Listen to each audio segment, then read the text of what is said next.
Assalamualaikum warahmatullahi wabarakatuh. Bismillahirrahmanirrahim. Alhamdulillahirabbil alamin. Wassalatu wassalamu ala Rasulillah wa ala alihi wa ashabihi ajma'in. Alhamdulillah, qala Allah ta'ala fi kitabihil karim, a'udzu billahi minasyaitonir rajim. Ya ayyuhalladzina amanu qu anfusakum wa ahlikum nar. Terima kasih kepada tuan pengacara majlis yang saya hormati, seluruh ahli jabatan kuasa masjid, pada tuan-tuan imam yang mulia, pegawai-pegawai masjid, para asatizah muslimin dan muslimat, mudah-mudahan dirahmati, diberkati oleh Allah Subhanahu wa taala. Tajuk yang kita akan bincangkan pada pagi ini adalah satu tajuk yang sangat besar. Tajuk yang sangat penting. Tajuk ini tuan-tuan dibahaskan ataupun Allah Ta'ala jelaskan dengan begitu hebat sekali di dalam surah Luqman. Cerita tentang Luqmanul Hakim dengan anaknya. Maka kalau kita nak baca, nak menghayati bagaimana nak melahirkan insan yang bertakwa, kita kena baca tafsir surah Luqman. Sebab Sayyidina Umar Al-Khattab pernah berkata, didiklah anak kamu kerana mereka itu hidup bukan di zaman kamu. Anak kita akan hidup bukan di zaman kita. Kita punya zaman sehari dua lagi lebih, tapi akan disambung oleh anak-anak cucu kita. Dan kita hidup sekarang ini pun bukan zaman mak bapak kita. Mak bapak kita pun meninggal. Bapak saya meninggal tahun 73. Bukan zaman dia.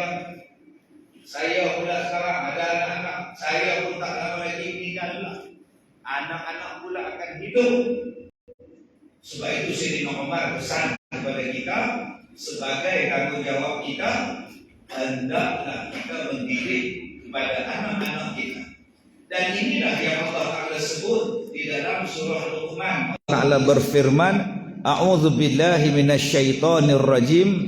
Ya bunayya aqimis salah wa'mur bil ma'ruf wanha 'anil munkar wasbir 'ala ma asabak. Inna dzalika min azmil umur. Surah Luqman ayat 17. Ya bunayya, wahai anakku. Bahasa yang Luqman panggil ni cantik tuan-tuan. Ya bunayya, wahai anakku. Kita ni jarang panggil wahai anakku. Kita panggil nama je. Dolah panggilnya. Aiman panggilnya. Okey, Hakimi, ayah nak cakap sikit. Perkataan ya bunayya tu saja tuan-tuan, halus. Halus panggil. Macam kita panggil mak, wahai ibuku. Halus bahasa dia. Panggil mak boleh juga, panggil mek pun boleh juga. Tapi wahai ibuku, wahai ayahku, lagi halus tuan-tuan, mendalam. Luqman panggil anak dia, ya bunayya, wahai anakku. Apa kata dia? Aqimis salah. Nombor 1, sembahyang. Kata dia, wahai anakku, sembahyang. Wa'mur bil ma'ruf, dan suruhlah orang berbuat kebajikan. Wanha 'anil munkar, dan hendaklah kamu mencegah daripada kemungkaran. Wasbir 'ala ma asabak, dan hendaklah kamu sabar apa musibah yang datang pada kamu. Inna zalika min azmil umur. Sesungguhnya demikian adalah perkara-perkara yang dikehendaki diambil berat untuk melakukannya. Jadi 4 benda ni tuan-tuan yang kita nak sentuh pada pagi ni. Pertama, sembahyang. 2, suruh buat baik. 3, cegah kemungkaran. 4, hendaklah sabar menghadapi ujian dan musibah. Ini pesan siapa? Pesan Luqmanul Hakim kepada anaknya. Allah ceritakan pesanan ini di dalam surah Luqman ayat 17. Kisah pengajaran seorang bapa kepada anaknya dan diambilkan pengajaran itu untuk kita umat Nabi Muhammad sallallahu alaihi wasallam. Nak jadi bapa, nak jadi mak, nak melahirkan, menghasilkan anak-anak yang hebat, Luqmanul Hakim adalah contoh terbaik dia. Dengan kata-kata dia, dengan pesanan dan sebagainya. Baik, yang pertama, kata Luqman, wahai anakku, dirikan solat. Ini tanggungjawab kita, bapa, ibu. Ada mak yang tak kejut pun anak dia sembahyang subuh. Dia sembahyang, anak tak bangun. Tak ketuk pun bilik, tak ketuk pun pintu. Kenapa makcik tak ketuk? Kenapa tak kejutkan anak? Semalam dia balik lambat. Dari mana? Dia pergi bola, tengok bola, balik lambat tengok bola. Jadi sampai di rumah tu lambat ustaz. Jadi tak gamak nak kejut pula. Makcik bangun subuh, makcik bangun ikut pakciknya sembahyang di masjid. Anak kesian dekat anak ustaz. Oh, kesian dekat anak tuan-tuan. Yang ni yang saya sebut semalam, digucil. Anak-anak tu akan jadi musuh kita. Bukan musuh di dalam dunia, musuh di hari kiamat. Musuh dalam dunia insya-Allah kita boleh settle lagi. Tapi kalau jadi musuh di hari kiamat, Allah tanya pada anak, kenapa tak sembahyang? Bapa tak kejut. Allah tanya pada anak kita, kenapa tak sembahyang? Bapa saya tak pernah kejut saya. Sudah. Yang bapaknya dah nak masuk syurga tuan-tuan. Bapaknya dah nak masuk syurga. Allah panggil balik bapa. Oi, Pak anak kamu? Ya. Kamu tak kejut dia sembahyang? Nak jawab apa tuan-tuan? Bertekak anak dengan bapa, bapa dengan anak di hari kiamat. Yang ni yang kata musuh. Inna min azwajikum wa auladikum, sesungguhnya sebahagian daripada isteri kamu, anak-anak kamu, aduwwal lakum, akan menjadi musuh kepada kamu di hari kiamat. Fahzaruhum, maka hendaklah kamu berjaga-jaga. Allah pesan dalam ayat tu, surah At-Taghabun ayat 14. Jaga-jaga kata Allah. Maka kalau nak supaya kita ni, anak kita ni menjadi orang bertakwa, nombor satu ialah sembahyang. Yang banyak sekarang ni dalam seminggu dua ni ada orang datang jumpa saya, semua minta, ustaz doakan anak saya nak ambil SPM. Banyak yang macam itu. 2 hari lepas saya ceramah di Perlis, ada satu budak datang lepas sembahyang. Dia kata, ustaz doakan saya besok saya periksa. Oh dah start ke periksa? Dah. Kata dia, saya tak tahu. Dia kata, banyak mak, banyak bapak, ustaz anak saya nak SPM, anak saya nak SPM, tolong doakan buat sembahyang hajat ustaz. Saya ni dah orang minta, saya buat. Tambah-tambah saya ni musafir pula, datang ke Kelantan pula. Jadi duduk dalam kereta tu dan doa, ya Allah, ya Allah, ya Allah, ya Allah. Tetapi kita lupa, doa yang paling mustajab ialah doa daripada mak bapak. Sebab tu saya kata kat dia orang, akak lagi bagus berdoa daripada saya. Sebab akak berdoa dengan hati, abang berdoa dengan hati. Sebab apa? Sebab dia anak akak, dia anak abang. Saya boleh juga doa dengan hati, tapi tak orang nak sampai, bukan anak aku. Sebab ada orang, anak dia hilang, anak dia lari daripada rumah, hilang, report polis, cari tak jumpa. Suami dia minta ustaz buat sembahyang hajat. Balik ke rumah, dia kata pada isteri dia, udahlah tidur, abang dah suruh ustaz sembahyang hajat, kita tidur, ustaz buat sembahyang hajat. Ustaz malah ada feeling tuan-tuan. Yang ada feel mak dia, bapak dia. Dan doa daripada mak bapak pun adalah doa yang mustajab. Ada 3 doa yang mustajab: da'watul mazlum, da'watul musafir, da'watul walidain ala waladihi. Doa yang mustajab, doa orang musafir, doa orang yang kena zalim, dan doa mak bapak kepada anak-anak dia, maka doanya adalah doa yang mustajab. Bukan saya halang tuan-tuan jumpa ustaz-ustaz kita, tok-tok imam pula minta dia orang doa, bagus. Tetapi kenapa kita mengabaikan dan kita melupakan yang kita ini pun Nabi sebut adalah doa yang mustajab di sisi Allah, doa mak bapak. Dan banyak saya kata tadi, mak bapak yang datang jumpa saya minta saya doakan untuk anak-anak dia. Pasal apa?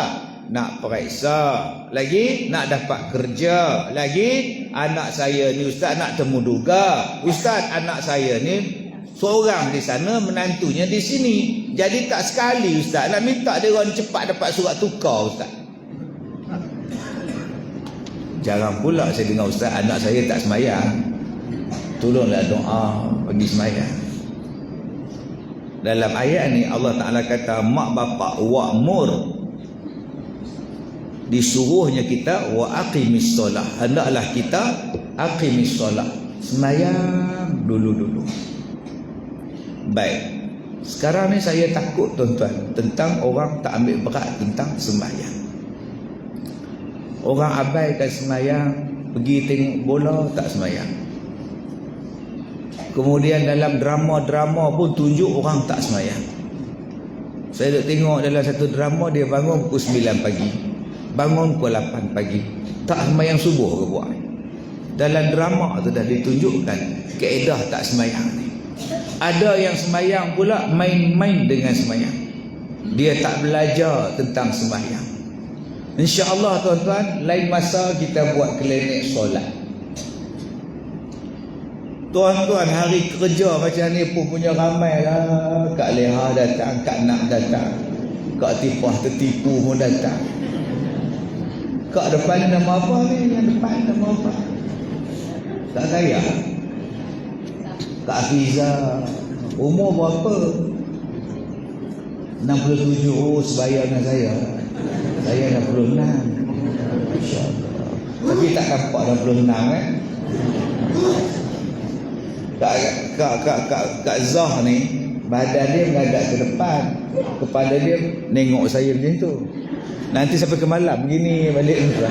Jadi Kak Raya pusing je ni, Kak Raya menghadap saya senang, tak adalah lengok tengkok begini balik kan. Kan suami tanya apa hai kamu Raya, lain macam aku tengok tengkok kamu ni. Baik, tuan-tuan yang saya muliakan, banyak persoalan sembahyang. Ada yang angkat takbir langsung tak bunyi apa. Takbiratul ihram kena bunyi pada telinga sendiri sekurang-kurangnya. Ada yang angkat takbir langsung tak bunyi. Yang bunyi imam ni, Allahu Akbar, imam je. Dia nak tak nak je sembahyang. Dia kena dengar pada telinga sendiri, Allahu Akbar. Kak Zah janganlah kuat sangat. Orang perempuan senyap udah dah. Allah, satu kampung dengar ni. Apa hal pula Kak Zah kita ni? Sekurang-kurangnya baik kita lelaki, baik kita perempuan, pada telinga kita sendiri. Ustaz, saya baca kuat ustaz, dengar telinga saya sendiri. Tapi dia tak boleh diselang-seli dengan benda-benda lain. Allahu Akbar. Tak boleh sedu. Jangan duk sedu. Allah. Oh sudah tercekik apa pula ni. Tak boleh batuk masa takbiratul ihram. Allahu Akbar. Tak mau dia, kena ulang balik. Allah ulang balik. Allahu Akbar. Tak boleh menguap. Allahu Akbar. Hai, apa hal ni? Siap menguap lagi ni.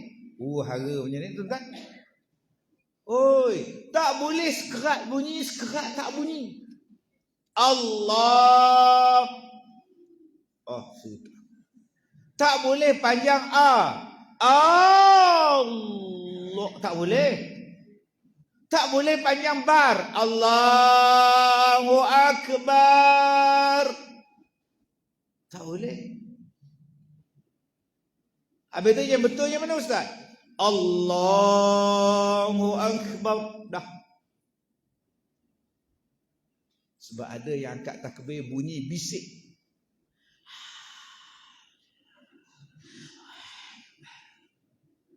Macam puaka ni yang rapik je.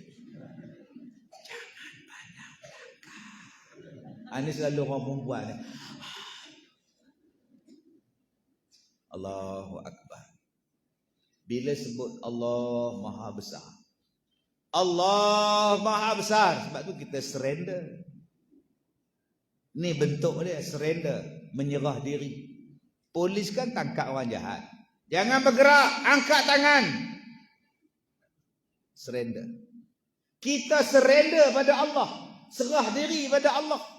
Aku ni milik Allah, aku ni hina di sisi Allah, aku serah diri pada Allah. Walaupun aku kaya, walaupun aku hebat, aku banyak duit, aku banyak harta, aku ni ada jawatan yang besar, rendah diri depan Allah, kau serah diri pada Allah, kepala kau di bawah, punggung kau di atas. Sebab tu bila kita sujud, kepala di bawah, punggung ke atas, ditonggeknya punggung tu. Nak muliakan Allah. Sebab tu tak Allahu Akbar. Tapak tangan menghadap kiblat, ibu jari setentang dengan cupingnya. Itu bagi laki-laki. Allahu Akbar. Tentang. Tak payahlah sukat. Allahu Akbar. Tak payahlah buang masa betul-betul. Habis tu macam mana nak serah diri kalau tuan-tuan angkat takbir pun macam-macam.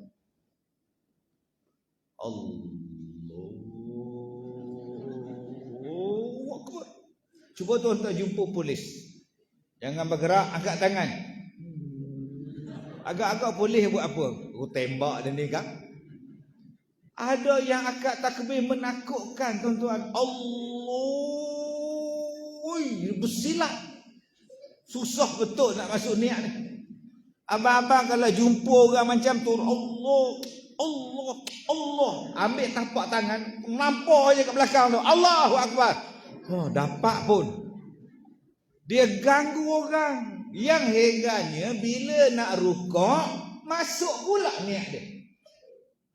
Bila imam nak rukuk, Allahu Akbar, terus dia rukuk. Nampak benar nipunya tuan-tuan. Jom tuan-tuan kita belajar balik cara sembahyang yang betul macam mana. Ada orang sembahyang atas kerusi, tetapi boleh berjalan. Dari rumah bawa kerusi plastik nak ke masjid. Gini bawanya, hoi. Berjalan boleh. Bawa kerusi boleh. Bila masuk dalam masjid, duduk atas kerusi. Angkat takbirnya duduk. Allahu Akbar. Kenapa duduk bang? Ya, saya sakit pinggang Ustaz. Yalah, tadi abang boleh berjalan? Yalah, saya sakit pinggang. Ustaz faham tak? Faham. Abang boleh berjalan. Kenapa abang sembahyang duduk? Ustaz ni bodoh. Saya ni sakit pinggang. Maksud saya, kalau abang boleh berjalan, abang boleh naik tangga, maknanya abang boleh berjalan. So, bila abang solat, abang kena berdiri. Kerusi letak standby di belakang. Masa takbiratul ihram, Allahu Akbar, berdiri. Masa baca Al-Fatihah, berdiri. Bila abang nak rukuk, barulah abang duduk atas kerusi. Sebab abang hanya masalah nak rukuk dan nak sujud. Nak berdiri tak ada masalah. Abang sujud. Bila nak bangun rakaat kedua, abang bangun balik. Allahu Akbar, berdiri balik. Itulah cara dia. Lainlah kalau abang langsung tak boleh bangun, tak boleh berjalan. Abang boleh duduk daripada awal sampai salam. Ustaz, ya. Saya sedang sembahyang. Rakaat yang kedua tiba-tiba pening Ustaz. Rasa macam berpusing Ustaz. Jadi apa saya nak buat? Akak terus duduk. Sebab nanti kalau akak berdiri, akak tumbang kena orang sebelah, satu sah tumbang. Jadi akak terus duduk. Sebab apa? Sebab akak goyang, akak sedang pening. Ustaz, akak tak pening. Yang peningnya cucu akak. Kenapa pula? Akak tengah semayang di rumah ustaz. Datang cucu umur 2 tahun setengah. Dia tarik je telekung akak ustaz. Oi. Akak buat isyarat dah dekat dia. Dia balas balik ustaz. Apa syut-syut kata dia. Ya Allah budak ni pandai ustaz. Oi. Dia tariknya telekung akak. Apa nak buat? Akak tarik balik ustaz. Nak terlondeh ustaz. Kalau begitu akak terus duduk. Sebab telekung dah terlondeh, takut nanti nampak aurat bila berdiri. Jadi kita kena belajar. Masa bila boleh duduk, masa bila kena berdiri. Tadi ustaz, yang pening tu, bila dah habis tahiyat awal, pening dia hilang ustaz. Adakah dia boleh terus duduk? Bangun balik. Jangan duduk sedap pula duduk. Sedap pula duduk ni kita ni. Udah sampai ke tahiyat akhir dia belasak tuan-tuan. Oh, kena belajar. Kena belajar tuan-tuan. Benda-benda macam itu. Ni akak-akak ni. Akak-akak ni subhanallah, masya Allah. Kadang-kadang mengandung. Bila mengandung keluar air ketuban. Baby belum keluar. Tapi air dah keluar dah. 5 jam dah, 6 jam dah. Tak bersalin lagi. Masuk waktu asar. Nak semayang tidak? Nak semayang tidak? Nak semayang tidak? Telefon suami. Abang, air ketuban dah keluar. Nak semayang ke abang? Mana aku tahu? Yang kamu punya apa sibuk tanya aku pula. Saya bila buat klinik solat ni tuan-tuan, saya buat klinik solat 10 tahun yang lepas. Saya buat program klinik solat daripada pagi sampai petang. Macam-macam soalan. Rupanya banyak orang tak tahu. Ustaz, soalan silakan. Adakah Allah mempunyai sami? Ulang. Adakah Allah mempunyai sami? Tak ada. Habis itu, sami Allahu liman hamidah. Sami Allah kata dia. Saya nak cakap je bahalul betul dia ni. Bukan sami Allah, sami'a. Sami Allah. Mendengarlah Allah akan sesiapa yang memujinya. Sami Allah, sami Allah. Bunyi dalam Allah, bukan sami Allah. Hara betul. Cuba Kak Azhar, sami Allah. Cuba. Bukan sami Allah. Itu yang dia tahu. Oh, Allah ada sami. Kalau tak kamu ada sami. Dia tak tahu. Bila kita buat klinik solat, salahlah saya selama ni. Saya ingat Allah ada sami. Astaghfirullahalazim. Sami Allah. Di dalam bongo. Sami Allah. Ingat bongo, ingat Merdeka Berjalan Lapuk tuan ni. Dia tak tahu. Kita tak boleh nak marah dia. Alah dia tak tahu. Opah pula tanya. Ya makcik soalan. Ustaz soalan. Ya. Hari itu ada seorang ustaz. Dia mengajar. Dia kata orang perempuan kalau sembahyang tak pakai baju dalam, batal sembahyang. Saya tanya kenapa? Sebab pergerakan lebih 3 kali. Ya kan? Dia kata kalau perempuan tak pakai sembahyang, tak pakai baju dalam, batal. Saya tanya kenapa batal? Sebab ustaz tu kata pergerakan tu lebih 3 kali. Allahu Akbar, goyang. Bila rukuk Allah goyang lagi pula. Dia kata batal. Ustaz mana ni makcik? Itulah makcik susah hati lah ustaz. Makcik semayang tak ada baju dalam. Tak batal makcik. Oh, itu pergerakan semula jadi. Yang batalnya makcik pergi ambil tangan makcik. Makcik sendiri pergi goyang dia lagu tu. Tangan makcik punya masalah batal. Oh, tak batal. Itu yang makcik susah hati ustaz. Oh, saya susah hati lah. Nanti kalau ustaz tu datang mengajar lagi, makcik tanya dia pula. Ustaz, kalau orang lelaki-lelaki semayang tak pakai seluar dalam, batal tak? Ke kiri kanan tak apa pula, udah macam lato-lato bah. Dia ngira kan orang perempuan, yang dia sendiri dia tak ngira tuan-tuan. Bagi jelas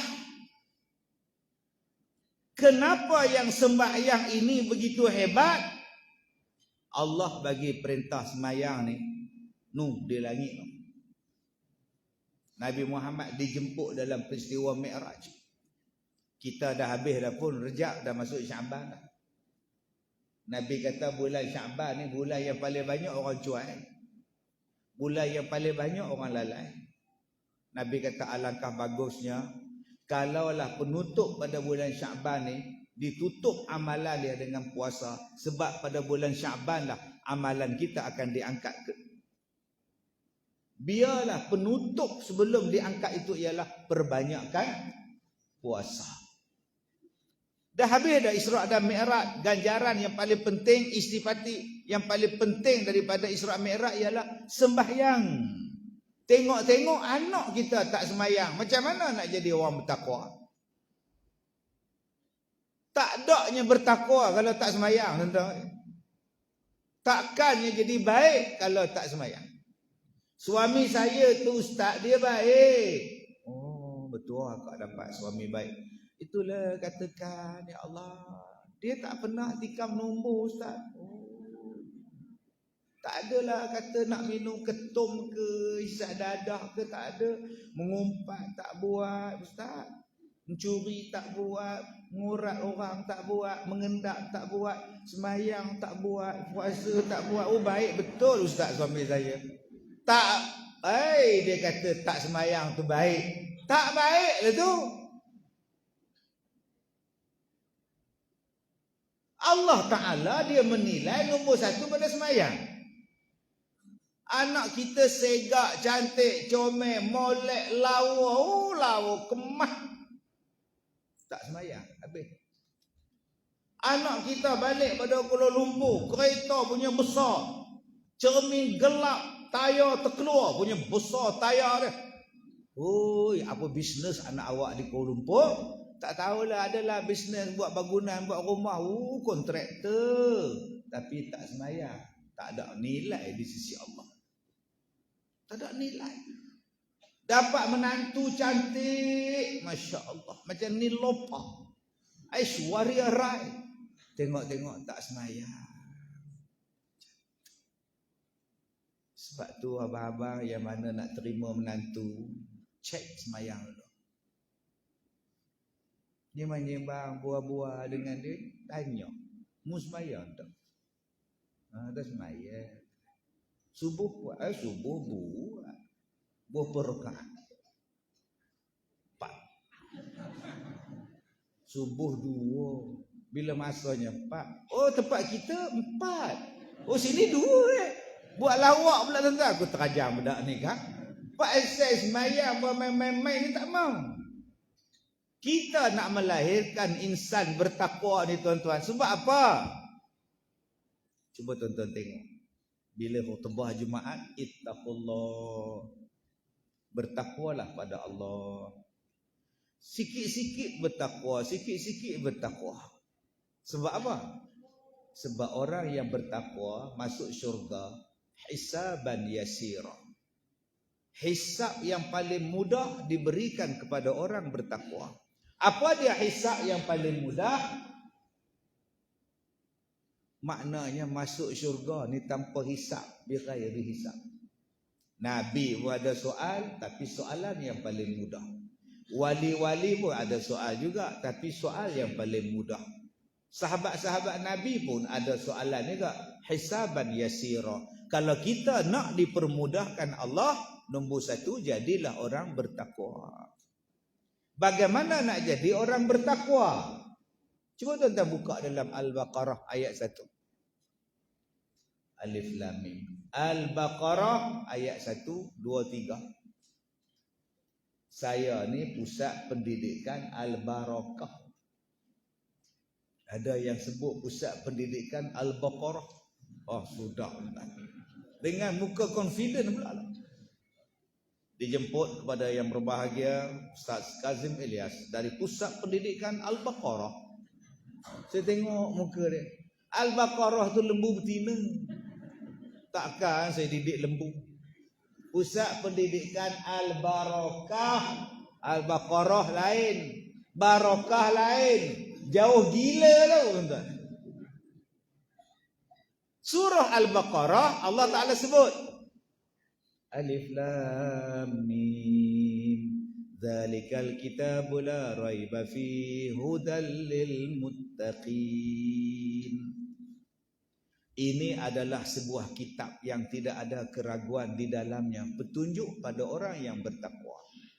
Siapa orang bertakwa? Allah ceritakan allazina yu'minuna bil ghaib, orang yang percaya pada perkara gaib. Wa yuqimunas shalah, dan orang yang mendirikan salat. Wa mimma razaqnahum yunfiqun, dan orang yang menafkahkan sebahagian daripada apa yang Allah bagi pada dia, dia sedekah pada orang, dia sedekah pada jalan Allah. Ini adalah 3 sifat orang bertakwa. Pertama, percaya pada benda gaib. Orang bertakwa percaya pada benda gaib. Sekarang ni bukan kata benda gaib, benda tak gaib orang tak percaya. Lepas sembahyang subuh, dia datang jumpa saya. Ustaz, apa hukum bersunat, berkhitan, berkhatam? Saya kata dalam mazhab kita wajib, baik lelaki baik perempuan. Tak, kalau saya tak nak ikut, Ustaz nak kata apa? Maksud, kalau saya tak nak sunatkan anak perempuan saya, Ustaz nak kata apa? Kau suka awak, apa salah saya pula? Tak ada kena-mengena dengan saya pun. Dia tanya pula, kalau dia tak nak sunatkan anak dia, Ustaz nak kata apa? Nak kata apa? Tak perlu kata apa-apa anak hang. Pelik oh tuan-tuan. Hari ni dah ada orang kata jangan sunat orang perempuan. Yang tak boleh disunatnya dipotong habis. Sampai jadi pendarahan, mati budak tu. Dalam mazhab Syafi'i, dia suruh buang bahagian atas, dia buang kulit atas sikit saja. Hak perempuan tu. Bukan dia suruh potong sampai habis. Mazhab Syafi'i dia suruh buang kulit sikit saja. Teriak sak je budak tu, lepas tu elok lah. Untuk mengawal nafsu dia. Jangan jadi gila nafsu. Ya orang hak banyak tak sunat no, dia jadi gila nafsu dia. Tengok dengan orang dia teringin, tengok sama-sama perempuan dia teringin, tengok dengan lembu pun teringin, kuda teringin, anjing pun teringin. Maka nak dikawal benda tu, sebab tu dalam mazhab kita dia suruh buang sikit, namanya bersunat. Saya tak nak ikut. Kalau yang nyata pun dia tak percaya, benda hak tak nampak lagi dia tak percaya. Sebab tu ada yang kata Ustaz percaya tak dengan soal jawab kubur? Percaya. Okey. Dia mandi di sungai, okey. Sedang dia mandi, okey. Datang buaya, okey. So buaya tu ngap dia. Buaya tu ngap dia. Habis tu tinggal ngek. Mati dia Ustaz. Sampai sekarang tak jumpa mayat dia. So, di mana malaikat Munkar dan Nakir tanya mayat tu. Dia duduk dalam perut buaya. Kalau malaikat tanya, "Marabbuka?" Dia tak dapat jawab. Kena pukul. Tak ke terkejut buaya tu? Oh, sudah. Dia fikir guna kepala otak macam tu tuan-tuan. Sebab apa dia fikir macam tu? Sebab dia meletakkan alam dunia sama dengan alam barzakh. Manusia melalui beberapa proses alam. Dan alam kita tak sama. Alam roh. Di mana roh anak kita? Tak tahu. Ni akak-akak ni. Mungkin lepas ni mengandung. Mana nak tahu? Dia kat Zah. Tak hangguk tu nampak. Betul pak tuan-tuan. Kalau Allah nak bagi Kak Zah, jadi Kak Zah, oi, saya tak tahu. Isteri Nabi Ibrahim tua dah mengandung. Nabi Ibrahim tanya dekat malaikat, apa tanda isteri aku mengandung? Apa tanda? Malaikat kata, tandanya awak tak boleh cakap 3 hari.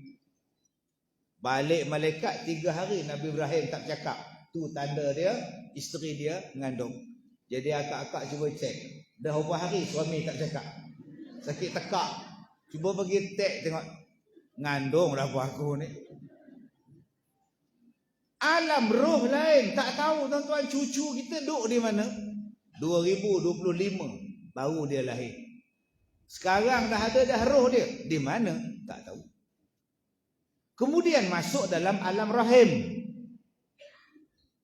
Kecil sampai 9 bulan. Macam mana duduk dalam alam rahim? Duduk dalam air. Kita duduk dalam air, dalam sarung. Tak lemas ke? Cuba akak-akak duduk 9 bulan dalam air. Mampu kita. Pasal apa budak tu tak mati? Saya tengok cerita Sultan Mahmud Mangkat di Julang. Hero dia Nordin Ahmad. Jahatnya Mahmud Jun. Kan isteri dia mengandung. Teringin makan nangka. Datuk Bendahara bawa nangka pergi ke istana.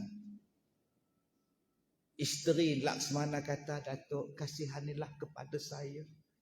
Saya teringin memakan buah nangka. Bukan saya nak makan, Datuk. Anak saya, Datuk. Jadi bendahara tak gamak lah. Perempuan mengandung. Dibelah sedikit. Bagi. Benda tutup balik. Buat balik ke istana. Sampai di istana. Mahmud Jun tu jahat betul. Namanya Pak Ma'on. Ingat Pak Ma'on? Sang matahari tu Pak Ma'on nama dia. Kejap jadi baik, kejap jadi jahat, kejap jadi Pak Lawak. Tu nama dia Mahmud Jun. Tuanku, nangka ni dah ada orang lain makan sebelum tuanku. Ini menderhaka ni tuanku. Oh, dihasut punya raja. Raja termakan hasutan. Siapakah yang memakannya? Isteri Laksmana tuanku. Sedangkan Laksmana tu sedang perang lawan Lanun. Mahmud Jun tangkap isteri dia. Mengandung isteri dia. Nak tengok bukti. Adakah isteri Laksmana makan ataupun tidak. Dia ambilnya kerih. Dibelahnya perut. Lah. Dikeluarkan baby dia. Baby dia tengah duk pegang nangka. Tuanku, ada nangkanya tuanku. Tuan-tuan ingat baby dalam perut macam tu ke dia makan kan? Abang-abang ingat bila isteri kita makan nasi, budak dalam perut duk nganga. Buatnya dia makan cabai, makan cili, makan sambal, pedas. Isteri makan sambal. Hai, pedas anak dalam perut tu. Kesian budak tu mak dia hantar sambal. Pedas, air. Tuan-tuan ingat macam itu ke? Oh, lain tuan-tuan. Dia di alam lain. Sebab tu kalau mengandung 4 orang, muat. Mengandung 3 orang, muat. Mengandung 2 orang, kembar, muat. 2 orang muat, 3 orang muat, 4 orang muat. Kembar anak 5. Muat. Pasal apa? Alam rahim. Tapi bila dah lahir ke dunia, dah bertukar alam. Nama dia alam dunia. Dah tak muat. Boleh tak bila keluar-keluar 5 baby dia? Encik Taneah, anak encik 5 orang kembar. Oh tidak. Saya hanya sediakan lampin untuk seorang saja. Doktor, saya ambil dulu seorang. Yang 4 ni masukkan balik dalam perut. Doktor joloklah macam mana pun. Agak-agak boleh dah buat? Tak boleh dah. Sebab apa tak boleh? Sebab dah bertukar alam. Tadi alam rahim. Sekarang alam dunia. Tak boleh masuk balik. Apa tak bolehnya Ustaz? Anak saya baru 2 minit bersalin Ustaz. Masuklah balik. Tak boleh pakcik. Apa tak boleh? Tak boleh. Sekarang ni kita di alam dunia. ikut cara dunia. Dan bila kita mati, nama dia alam barzakh. Alam barzakh bukan macam kita sekarang ni pula. Dah mati. Sebab adanya kata ustaz, kalaulah ada soal jawab dalam kubur, kenapa mayat tak bangun balik? Dah boleh jawab dengan malaikat. Korek je lah. Bangun. Oi, dia kan dah meninggal. Orang meninggal mana boleh dia hidup balik? Faham tak? Dia meninggal. Kalaulah orang dah meninggal, boleh hidup balik, kita pun tak nak. Walaupun bercinta punya lama, tiba-tiba mati. Tak nak dah. Tilam yang dia mati pun kita jual. Opa sakit, meninggal atas tilam. 6 bulan sakit, meninggal atas tilam tu. Bila mayat dihantar ke kubur, datang cucu nak tidur malam. Teman opa, teman atuk. Atuk kata tidurlah atas tilam opah tu. Agak-agak cucu tidur. Tobatlah tak tidur. Lakum dinukum wali yakin terus tak. Bukan kata mayat dia tak nak, tilam pun dia tak nak. Gigi palsu orang mati pun dia tak mau. Abang, ini gigi palsu mau ambil lah. Tak nak lah, aku takut. Tambah mayat. Mayat balik kat leha nak lah. Pukul 7 sampai. Balik terlompat. Duduk atas sofa. Tengok drama Megah Holding. Mustafa Kamal gini. Papa, mama. Isteri keluar bilik air, tengok-tengok suami dia dalam keadaan berpocong gini tu. Ayah, abang balik ke? Balik kejap, outing. Esok balik ke kubur pula. Agak-agak akak lari ke tidak? Dia dah di alam lain. Maka bilakah berlaku soal malaikat muka nakir di dalam kubur? Apa makna kubur? Kubur di mana mayat berada. Itulah kubur. Bukan maknanya tanah perkuburan. Itu tanah. Kubur itu apa? Di mana mayat berada. Kadang-kadang mayat berada dalam botol. Di universiti, di hospital, mayat dalam botol. Mereka buat uji kaji. Bukan botol besar ni, botol besar tiang. Yang dia proses mayat. Belah mayat, buat kaji mayat, tengok. Nak jadi doktor. Belah kepala, tengok. Seronok jadi mayat ni tak ada, malaikat tanya. Tak, dia tanya juga pasal kubur dia dalam balang. Ada kuburnya dalam perut binatang. Ada kuburnya di laut, ada kuburnya di tanah. Di mana dia berada, di situlah malaikat tanya. Boleh faham makna kubur? Itu namanya percaya pada benda gaib. Yang tak nampak percaya pada jin. Jin. Dalam masjid kita ni pun ada jin, bah. Cuma tak nampak. Kalau nampak, tinggal saya seorang. Dengan saya pun tak apa, saya balik. Dengan saya balik sekali tak. Macam-macam rupa. Sebab ada orang datang jumpa saya, dia minta saya dengan dia pergi ceramah untuk jin.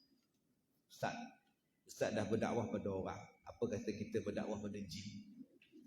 Di mana? Gua Tempurung. Dekat Ipoh ada Gua Tempurung kan. Jom. Tak nak saya. Dengan orang pun saya tak habis ceramah lagi. Dengan jin saya nak ceramah tak payah. Abang pergi seorang. Dia ngajak saya ceramah dengan jin. Oh, bukan kerja saya lah. Bukan. Itu nama dia jin. Saya buka sekolah Ustaz 2006. Sekolah pondok. Bulan Ramadan ni yang nak datang ni 17 tahun sekolah saya. Dah 17 tahun saya buat qiyamul lail setiap malam di bulan Ramadan. 17 tahun. Setiap malam, bukan 10 hari terakhir. Malam pertama Ramadan dah buat dah qiyamul lail. Yang jadi imam tu kawan saya, almarhum Ustaz Mukhtar. Dia sempat jadi imam 14 tahun. Kemudian dia meninggal sakit jantung. 14 tahun tiap-tiap malam dia imam. Agak-agak dia jumpa Lailatul Qadar. Jumpa tak? Jumpa. Makcik-makcik yang pondok sekolah saya ni dah 17 tahun. 2 minggu lepas Hajah Ainun meninggal. Dia duduk di sekolah saya 17 tahun. Saya masih ingat waktu saya pergi semayang Qiyamul Lail, dia panggil saya dekat tangga surau. Ustaz. Ya, Ustaz cuba tengok pokok pisang tu. Daun dia semua terbalik. Yang hijau ke dalam, yang bahagian putih tu ke atas. Saya pun tengok, iyalah Hajah. Daun pisang tu macam terbalik, semua terbalik. Takkan ada orang yang rajin balik pokok pisang.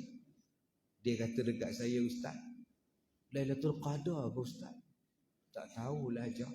Ya Allah, Lailatul Qadar, ya Allah. Saya kata, Hajah, Lailatul Qadar ni Allah suruh sembahyang. Bukannya suruh menangis, dia masuk sembahyang. Saya pun tak tahu tuan-tuan. Tapi saya tak nampak pula pokok sujud. Tak pernah saya jumpa. Kalau jumpa tu Alhamdulillah. Tapi setakat ni tak pernah jumpa. Kalau pokok sujud tuan-tuan, di kampung tuan-tuan ni banyak pokok. Maksudnya tiap-tiap tahun rumah kena buat baru. Belakang rumah kita pokok durian, mau tumbang, boom. Besok buat lain. Semalam lah tu Qadar. Kata dia tuan-tuan. Tak pernah saya jumpa lagi setakat ni lah. Yang saya jumpa, yang ni. Air yang beku tu. Air tu saya jumpa dalam 3:30 pagi. Saya bangun, bila buka peti air bahagian atas tu, Allah, beku kat Zahul. Anda faham? Tak faham sudah. Dia tak percaya tuan-tuan tentang Lailatul Qadar. Ada Lailatul Qadar, adanya jin. 8 orang mula-mula semayang Qiyamul Lail, makcik 8 orang, kami laki-laki 10 orang. Hari ketiga datang makcik-makcik ni jumpa saya. Dia kata, Ustaz, kami dah nak jumpa Ustaz dah 2 hari dah. Tapi nampak Ustaz sibuk. Jadi kami nak tanya kepada Ustaz, 2 malam ni bila kami tidur, ada orang ketuk pintu. Ada orang ketuk pintu asrama kami. Ada orang yang tarik selimut kami, suruh kami bangun. Saya tanya kawan saya, kau ke yang tarik selimut aku? Tak. Selimut aku pun kena tarik. Kamu ke yang ketuk pintu? Tak. Habis tu siapa ketuk? Bila kami semayang Ustaz, kami rasa ramai orang semayang belakang kami Ustaz. Bila Ustaz sebut amin, ramai Ustaz amin Ustaz. Kami nak tanya Ustaz, itu apa Ustaz? Hantu ke apa? Kalau nak kata hantu, bulan puasa sudah kena rantai. Kebetulan 2-3 hari lepas tu saya pergi ceramah di sebuah pondok di Kedah. Saya tanya pada tuan guru pondok tu, saya kata, Tuan, saya baru buka sekolah di Ipoh. Tapi orang pondok sana kata pintu kena ketuk, kain selimut kena tarik. Bila sembahyang dalam surau, ramai pula yang menjawab amin, padahal orang tak ada Tuan. Soalan saya, Tuan, siapa tu? Alhamdulillah, sekolah kamu ni akan jadi soho, akan jadi terkenal. Sekolahmu ni ramai mari, akan mari sekolahmu ni besar. Orang-orang Sikh, orang Baling cakap je tu. Sekolahmu ni tak gila, mu tahu lah, sekolahmu ni ramai mari besar, mu akan jadi masyhur. Bagus. Saya pula bila dia kata bagus, saya pun bagus pi. 17 tahun tuan-tuan, apa yang dia cakap jadi sungguh. Daripada 8 orang, sekarang yang duduk sekolah saya 270 orang. Itu yang orang pondok saya, orang tua-tua. Belum masuk budak-budak tapis. Daripada 1 lot, sekarang tuan-tuan ada 60 lot. Dan sekarang saya buka pula 9 ekar sekolah baru. Semua orang kenal dah sekarang pusat pendidikan Al-Barakah. Sampai tukar nama Al-Baqarah. Dan tuan-tuan, setiap minggu 40 bas melawat. Dalam sebulan, tuan-tuan, lebih kurang 80 sampai 100 bas melawat. Ni hari Sabtu akan datang ni 14 bas, hari Ahad besoknya 20 bas. Minggu lepas 21 bas, hari Sabtu 17 bas. Tuan-tuan boleh bayang tak kalau 100 sampai 120 bas melawat sebulan, agak-agak berapa ribu yang melawat sebulan. Darat dengan setahun agak-agak berapa ratus ribu yang melawat. Yang tak melawat Kak Zah je lagi. Kak Zah je belum melawat kita. Jadi tuan-tuan, cuba tengok kita sembahyang qiyam mulai di masjid ni, agak-agak ada tak tuan-tuan orang suruh amin kalau ada bagus.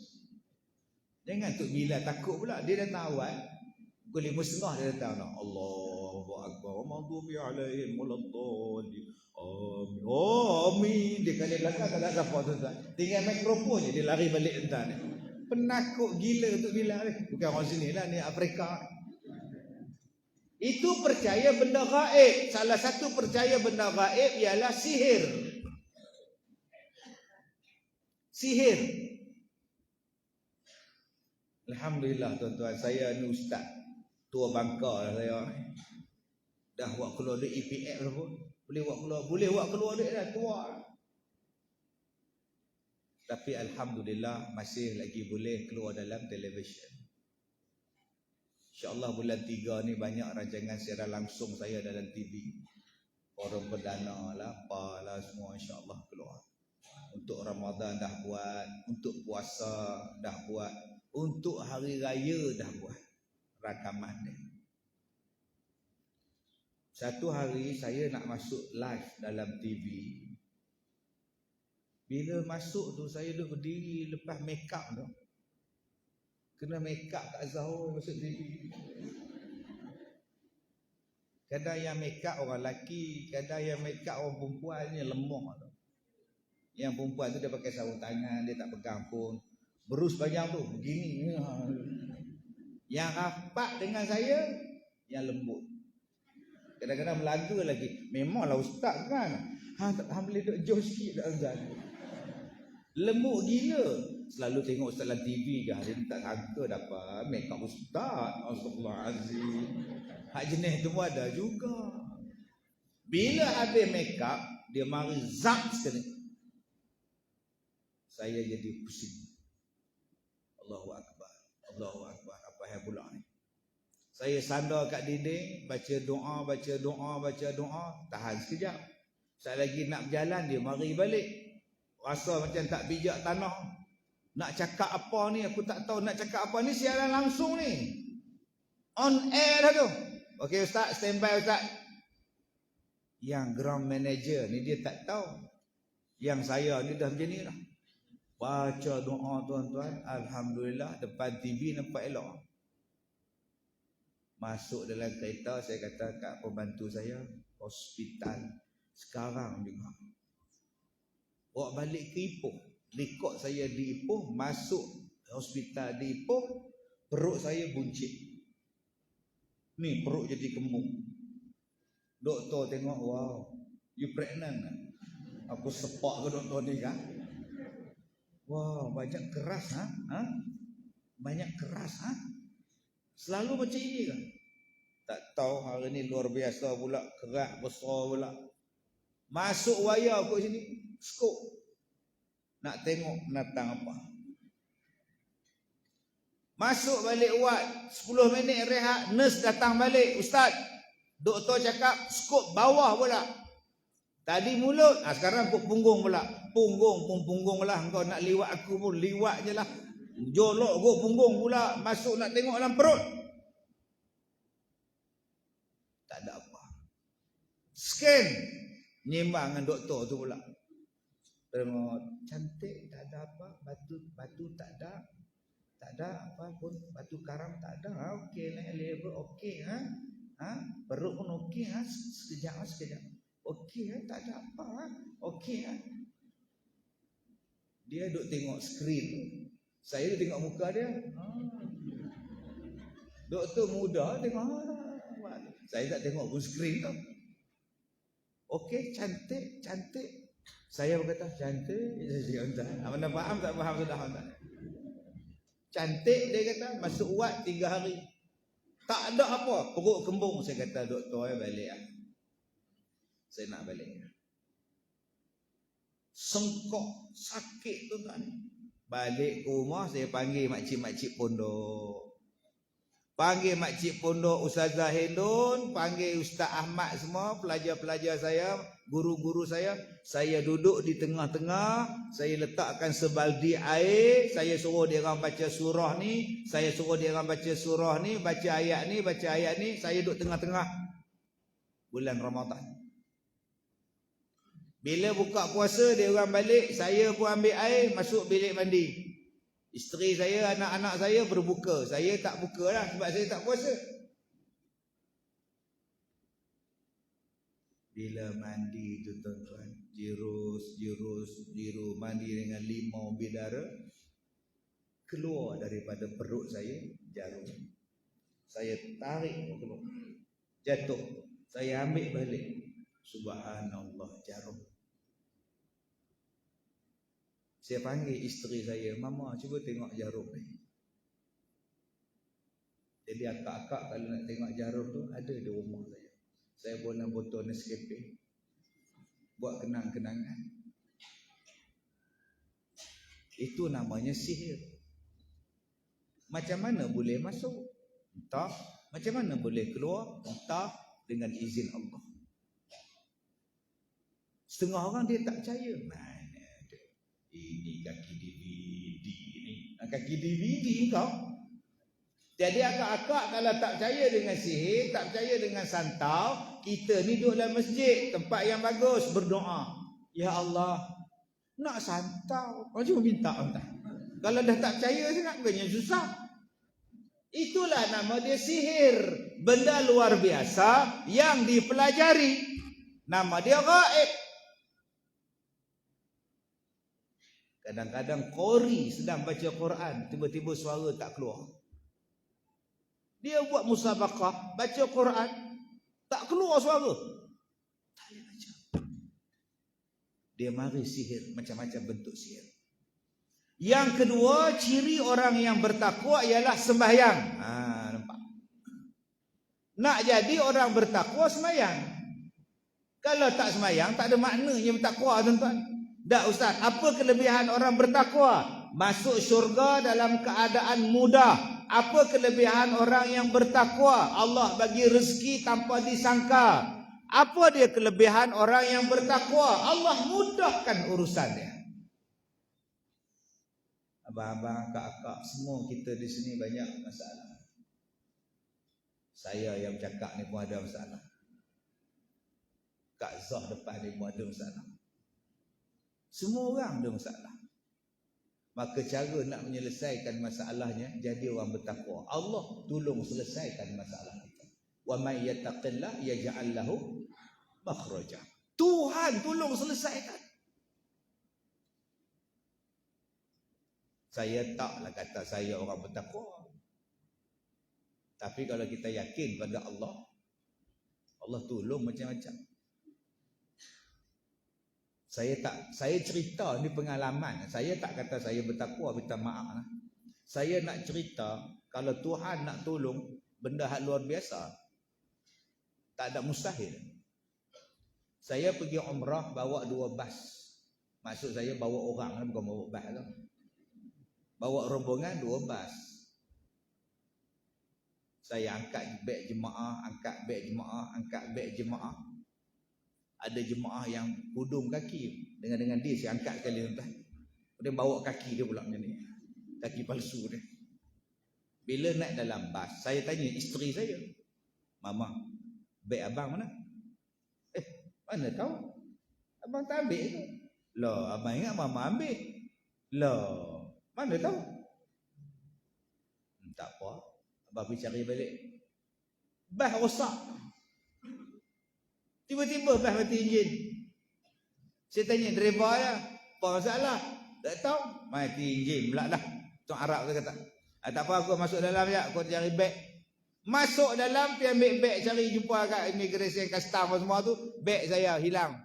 Jumpa balik. Ambil beg, oi. Masuk dalam bas, enjin start jalan. Nampak? Kalau Allah nak bagi mudah urusan. Waktu saya pergi buat haji, bawa duit tak banyak. Isteri pula kata, abang, oi, belilah mok kita lah, tok kita lah, apalah, tok cek lah, apalah. Mama tinggal banyak ni lagi duit, nak beli hadiah apa ni? Masa tu tuan-tuan, nak tukar duit bukan macam kita, dia pergi cocok dekat dinding bank, keluar duit. Dulu, mandi changer tu atasnya tu, kita suruh duit macam ni. Kita pun buh duit je tu, tukar dia pun bagi. Bagi-bagi banyak pula. Ramai pula orang, kita pun keluar. Aku bagi sikit, pasal apa dapat banyak? Dia ni silap bagi ke apa? Saya pergi balik. Oi, aku tukar tadi sikit je, jangan bagi banyak, pasal apa? Ambil kah balik. Tok Arab tu tuan-tuan, dia punya sonok, dia gelak dah. Dia kata dia sedekah kat saya balik. Ambil kah? La ilaha illallah. Tak apa. Awak balik dia kontak tu, tak apa tuan. Berguni hadiah saya hantar tuan. Betul saya cakap, berguni tau. Hantar dengan pos. Sejadah kecil lah, apalah, buat balik dulu. Sebab tu kalau kita ni buat apa yang Allah suruh buat, tinggalkan apa yang Allah suruh tinggal, macam-macam benda Allah bagi. Jangan takut kelebihan orang bertakwa. Yang ketiga, kata Allah, orang yang bertakwa itu sifatnya ialah dia ada harta yang Allah bagi, dia bagi balik pada Allah Subhanahu wa taala. Nama dia infak. Baru tadi Tuan Imam kita edarkan tabung. Berapa ramai yang tengok saja. Berapa ramai yang tabung belum sampai, dia dah bawa keluar duit dah, cari duit nak bubuh. Tengok-tengok tabung tak lalu depan dia, dia balik, alhamdulillah. Astagfirullahaladzim. Infak. Ada di mana saya ceramah apa ni? Dia pun buat pelancaran untuk mahat tahfiz. Ustaz Kazim lancar kan? Saya pun lancar. Kita buat pelancaran untuk dana mak tahfiz yang baru. Ada satu Pak Ji tu, bila tabung tu sampai depan dia, dia buat bodoh. 2 hari ke 3 hari lepas tu meninggal. Jadi kalau abang-abang rasa nak meninggal, buat bodoh je kat tabung tu. Tak pernah faham, tak faham sudah tuan. Baik, jadi nombor 1, Allah Ta'ala kata ciri orang yang bertakwa ialah percaya pada benda gaib. Nombor 2, ciri orang bertakwa ialah solat. Nombor 3, ciri orang yang bertakwa ialah menginfakkan harta pada jalan Allah. Tadi saya ada sebut kelebihan orang bertakwa yang kita nak bentuk diri kita ni, anak kita ni. Dan macam mana nak melahirkan orang bertakwa? Luqmanul Hakim sebut sembahyang. Aqimis solat, dirikan sembahyang. 2, yang Luqmanul Hakim sebut bagaimana nak melahirkan orang bertakwa. Kata dia, wa'mur bil ma'ruf, ajak orang buat baik. Semalam tadi, minta maaf, tuan pengurusi kita sebut tadi, Ustaz Kazim ni dia dengar ceramah saya dah lebih 20 tahun. Saya berceramah tuan-tuan waktu saya sekolah. Tahun 1990. Saya menikah tahun 1994. Dari 1990 sampai sekarang 33 tahun. Saya dah berceramah di Malaysia. Ada mari saya baca. Mai tuan. Mai.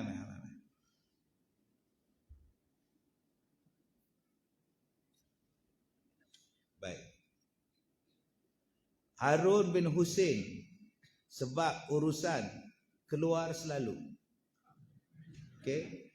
Harun bin Hussein ada ke dia dah keluar? Okey. Baik. 33 tahun dah saya ceramah, tua dah. Ustaz yang tua yang duk masuk TV lagi saya. Hak lain-lain zaman saya ni habis. Tapi saya lah duk rasa muda. Orang rumah tanya, Ustaz, abang tak mau pencin ke? Kita duduk rumah, relax, minum kopi, cicah biskut lutut. Okey? Tak nak ke abang? Saya kata, abang ni niat nak mati dalam dakwah. Kalau abang berhenti berdakwah, tak sampai pula niat tu. Dulu saya ceramah di gunung, dia bacuk. Tengah-tengah ceramah, kena serangan jantung. Ingat mati dah. Dalam Facebook, 10.30 malam, Al-Fatihah, Ustaz Kazim meninggal dunia. Kalau ikut Facebook, saya ni arwah lah. Ni yang datang ni zombie ni. Jadi tuan-tuan berhati-hati. Okey. 30 tahun dah tuan-tuan dakwah. Adakah saya yang alim? Tak. Habis itu kenapa ustaz dakwah kalau ustaz bukan alim? Sebab saya Muslim. Saya tak alim, tapi saya Muslim. Kerana saya Muslim, saya kena ajak orang untuk sayang Allah, cinta pada Allah, cinta pada Rasul. Kalau nak tunggu alim baru nak dakwah, siapa pun tak alim tuan-tuan. Sebab itu kata Nabi, balighu anni walau ayah. Sampaikan daripada aku walaupun satu ayat. Yang mana kita tahu, kita bagi tahu. Supaya apa? Supaya kita jadi baik. Bila kita selalu bagi tahu, lama-lama kita jadi baik. Kamu cakap haram tapi kamu buat. Oh betul juga. Kamu cakap tak boleh tapi kamu buat. Betul juga. Lama-lama jadi baik. Sebab itu kalau kita nak anak kita jadi baik, suruh dia cakap benda baik. Contoh, masjid dengan sekolah. Jumpa dengan pengetua sekolah. Tuan, saya nak 4 orang, kalau boleh pihak sekolah hantar pada pihak masjid. 2 jadi imam, 2 jadi bilal. Untuk apa tu tuan imam? Sebab kita nak buat kolaborasi antara masjid dengan sekolah. Supaya budak-budak sekolah, bila habis sekolah, mereka datang sembahyang di masjid. Sebab apa? Sebab kawan dia orang jadi bilal. Sebab kawan dia orang jadi imam. Nampak? Tapi janganlah hantar pengawas. Pengawas tu memang baiklah. Jangan hantar ketua pelajar. Hantar budak yang pecahkan kerusi plastik hari tu. Hari last sekolah tu dia ambil plastik kerusi tu, dia hempuk bagi pecah kat Azhar. Oi. Whiteboard ni dia pecah semua. Kalau boleh lantik jadi bilal. Nama apa budak tu? Saidul Dengki nama dia. Nama pempelek Saidul Dengki nama dia. Memang dengki betul. Kipas angin ni dia panjat tuan-tuan dengan meja kerusi. Dia kepakkan bilah kipas tu. Jadi bengkok macam tu. Tiga-tiga bengkok. Ambil budak macam ni jadi bilal. Pakaikan jubah macam ustaz. Latih jadi bilal. Kau azan macam ni. Biar aku azan kau. Ini azan Mekah. Allahu Akbar. Allahu Akbar. Ini Mekah. Ini kau ambil. Yang ni subuh. Yang ni kau ambil. Allahu Akbar. Allahu Akbar. Ini azan Piramli. Kau buat yang ni. Pom-pom tidur satu kampung. Bila dia dah jadi Bilal Jumaat, dia jadi muazzin Jumaat, kawan-kawan dia tengok. Dia ke yang pecahkan kerusi hari tu? Dia ke? Jadi Bilal sekarang. Itu aku heran tu. Lama-lama dia nak pecahkan lagi tak kerusi sekolah? Dia tak pecah lah. Tambah-tambah pula pengetua pula dijemput kepada Saidun Dengki untuk membacakan doa pada perhimpunan hari Isnin. Silakan Saidun. Takkan dia nak jadi jahat lagi? Dia baca doa ya. Nama Saidun Dengki. Lalah tukar nama. Bilal Saidun nama dia. Masalah dia, bila kita dengan budak-budak ni, kita terus cok jahat. Datang budak-budak muda, Tok Siak dengan Tok Siak tengok. Apa hal ramai-ramai datang. Din, tengok tabung, kam jalan tabung itu kan. Dia fikir budak tu datang nak curi tabung je kerja dia tuan. Ambil dia orang, buat kerja sama dengan sekolah, suruh datang sembahyang duha, selesai masalah. Cikgu besar bawa satu bas, cikgu besar jadi imam, imam masjid jadi makmum dengan jemaah semua, zikir ramai-ramai, salam. Yang ni dia kena tok imam, yang ni dia kena tok siak, yang ni dia kena haji dolar jemaah, yang ni dia kena haji din. Lama-lama satu masjid dia kena, dia tak berani buat jahat. Kamu yang datang sembahyang duha, menik motor laju Ni motor apa ni? X1R kata. Oi, nampak. Lama-lama dia kenal, bila dia kenal kita jadi baik. Sebab itu saya katakan tadi, dia sebut wa'mur bil ma'ruf, suruh dia buat kebaikan. Pesan pada anak tu. Ustaz itu sekolah menengah. Kalau sekolah rendah lagi senang. Bagi vacuum. Okey, adik-adik, pak cik nak 5 orang. 5 orang ni tugas dia vacuum kapet. Balik pada sekolah, mayang dia urus masjid, balik makan apa semua, datang balik. Lepas mayang asar, kita vacuum kapet. Boleh? Boleh, Imam. 5 orang datang tuan-tuan, dia vacuum. Sampai ke kolah masjid, dia vacuum. Kering kolah lah tuan-tuan. Sebab dia rasa bangga. Dia diberi pegang satu benda yang berharga. Nama dia vacuum. Budak darjah 4. Bagi dia ni. Bang. Okey, nanti maghrib balik bagi tahu dekat mak kamu azan maghrib. Okey? Ayah mana ayah? Ayah kat kedai main dam. Cakap dekat mak. Pakai baju Melayu tau. Mak, tu imam cakap maghrib nanti adik jadi Bilal. Dia suruh pakai baju Melayu. Ya ke? Mak datang, atuk datang, kakak datang, abang datang sebab nak tengok adik dia orang azan. Ayah dia pun datang. Abang, anak awak nak jadi Bilal maghrib nanti. Datanglah masjid. Main dam je. Yalah. Dia datang maghrib tu, suami dia tu, bapak tu, bawa dam. Dia main kat depan tu pula tuan.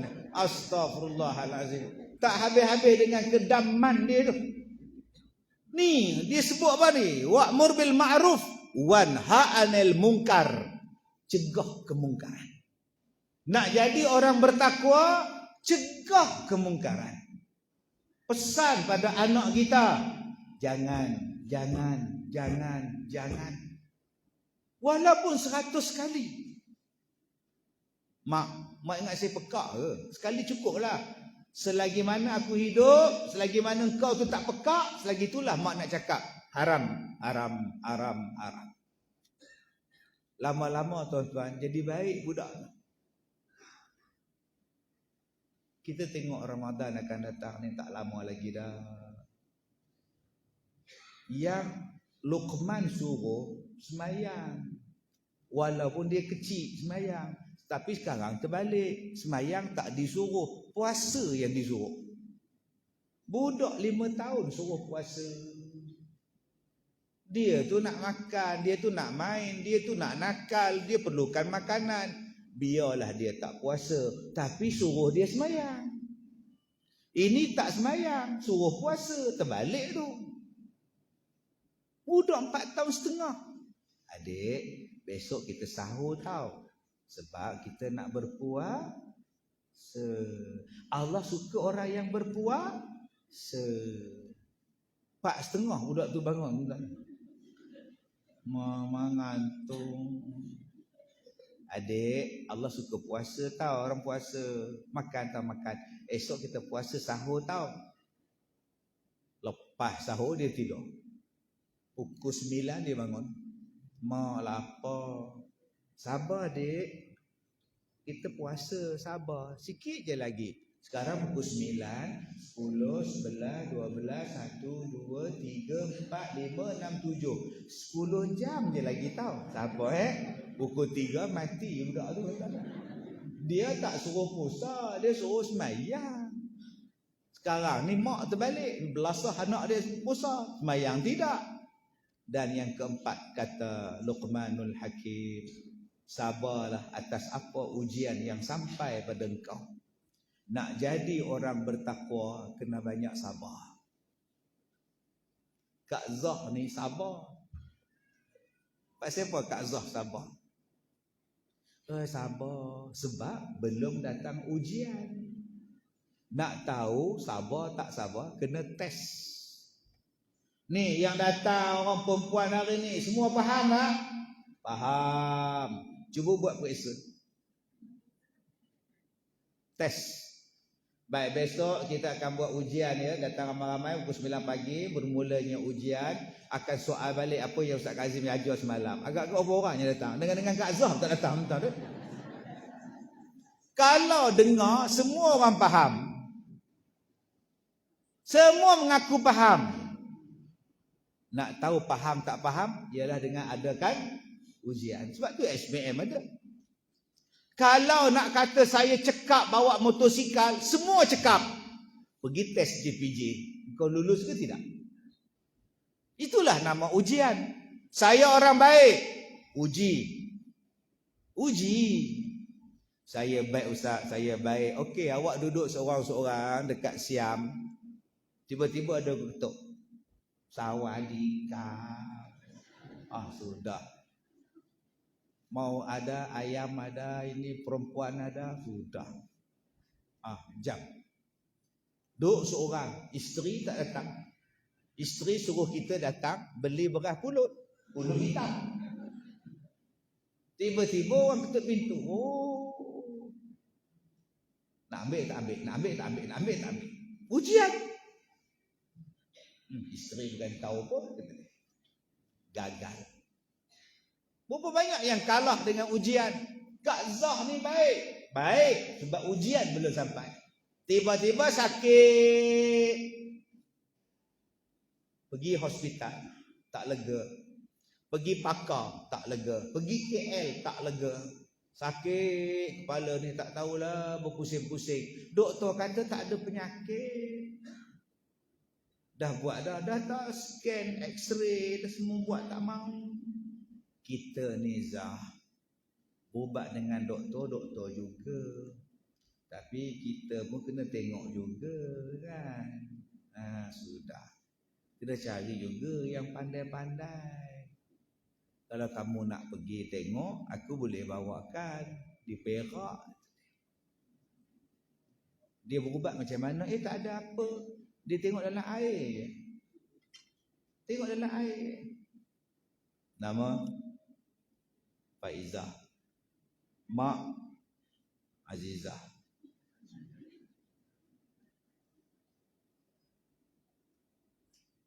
Sakit kepala ya? Ya. Belah kanan ya? Ya.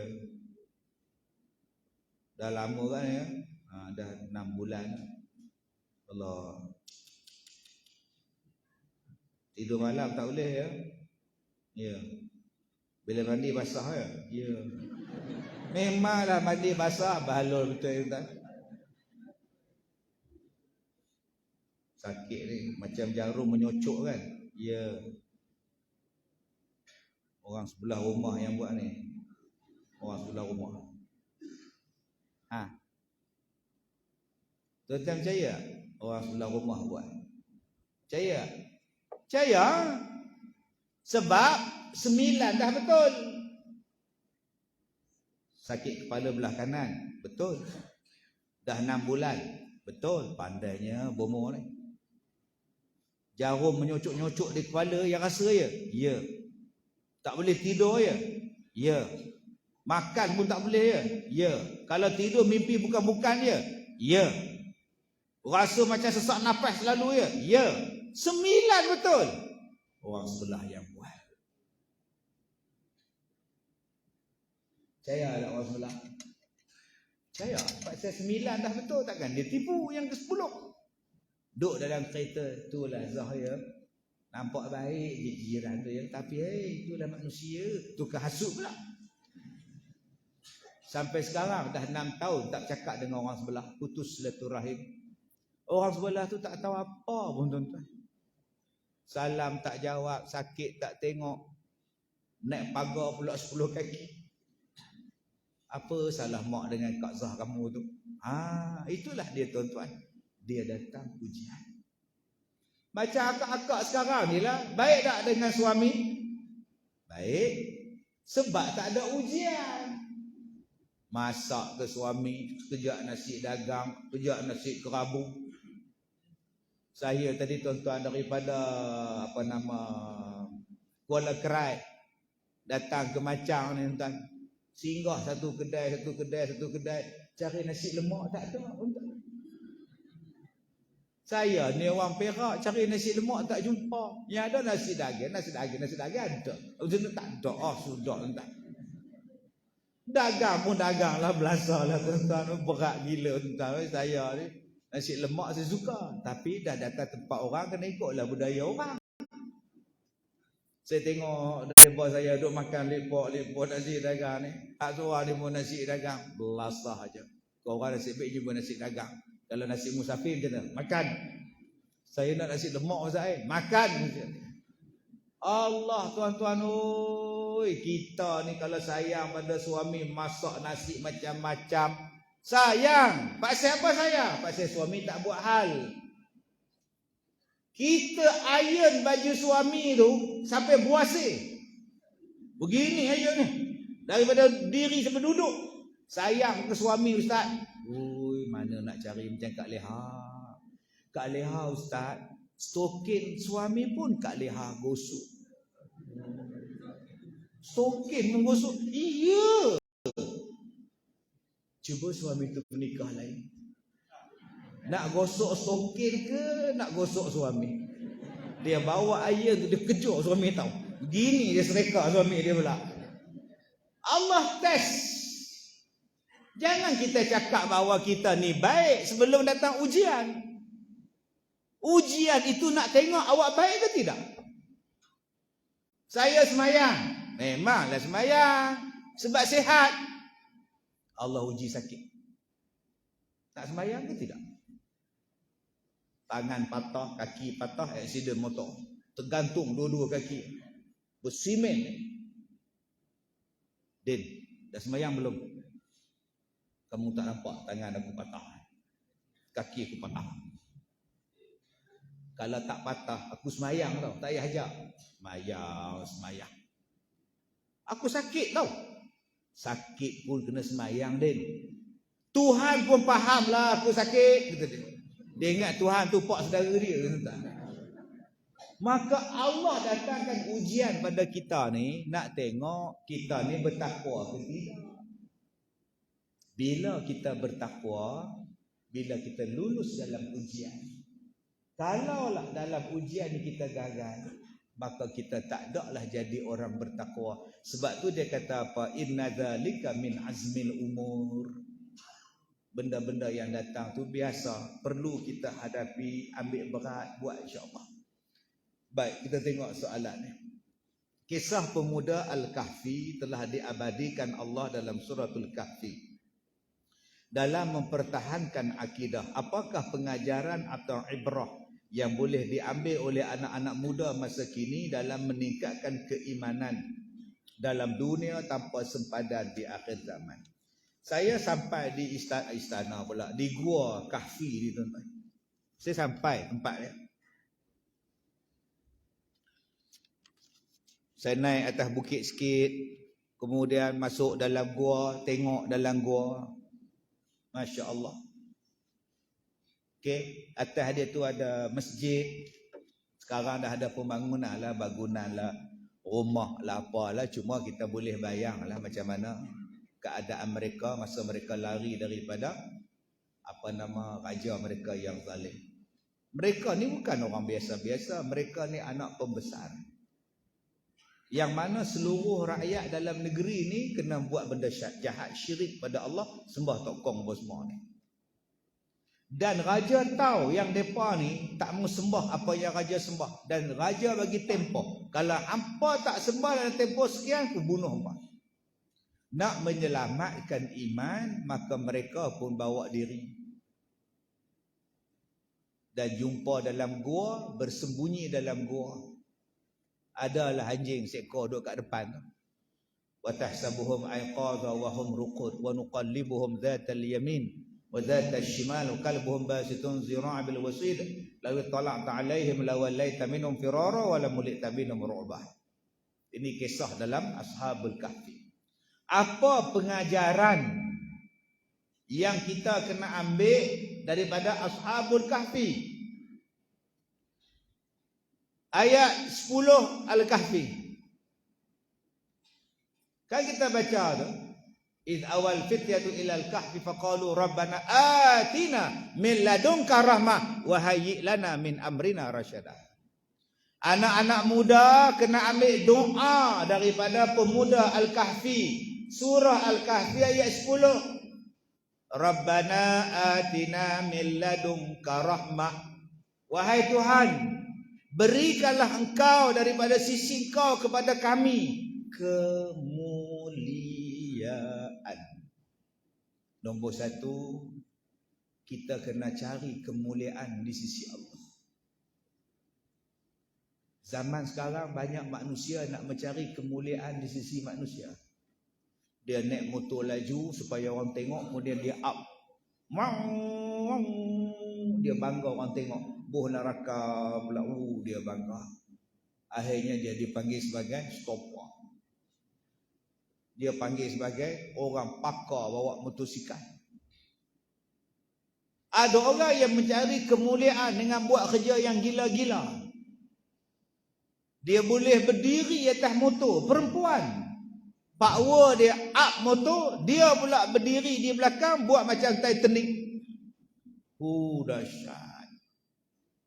Ada orang yang mencari kemuliaan menggunakan platform media sosial. Pakai baju seksi, tergedik. Yang kita ni balik dari masjid, duk tengok berita, televisyen, buka lah handphone isteri kat sebelah, buka keluar gambar seksi tu. Astaghfirullahaladzim, ya Allah, apa nak jadi budak-budak ni? Kita tolak gambar tu ke atas. Isteri kita pergi dapur, isteri ke dapur, kita pun cari balik. Mana pula Tok tak balik ke bawah pula tuan. Ni bukan orang sini lah, ni di Afrika ni tuan. Orang sini okey.